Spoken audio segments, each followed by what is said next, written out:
కష్టాలు ఎలా ఉంటాయి, నిజ జీవితంలో కష్టాలు ఎలా ఉంటాయి నేను చెప్తాను, నువ్వు విను ఈ రోజు. ఏమ్మా ఏం చేస్తున్నావు?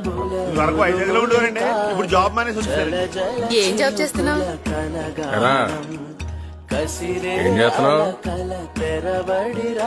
ఏమన్నా చేస్తున్నావా ఖాళీ?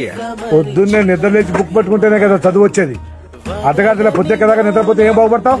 బాబు వీళ్ళకి బతుకుతారు నేర్పకుండా నవ్వుతూ నేర్పడండి. ఎక్కడికైనా బయటికి వెళ్ళాలంటే మోహం చెల్లట్లేదు. ఏం చేస్తున్నారని ఒకటే అడగడం. చిన్నపిల్లలు ఏమిటి చెప్పడానికి? ఏమన్నా అంటే చాలా కోపం పొడుచుకొచ్చేస్తారు. తమ్ముడు అంత కష్టపడుతున్నాడే, మనం ఏదైనా పని చేయాలని ఉండదు. ఈ ఇంట్లో 3 ఫ్యామిలీలు మారాయి, 5 సార్లు పెయింట్ మార్చారు.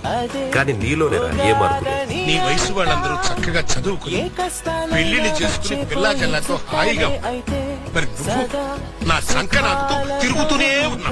ఇంత వయసు వచ్చినా ఇంకా తండ్రి మీద ఆధారపడి తింటున్నావు అంటే నువ్వు గుంజెంతో తింటలేదురా, ఎడం చేత్తో తింటున్నావు. నీలాంటి కొడుకు తల కొరివి పెట్టడానికి మాత్రమే పనికొస్తాడు రా.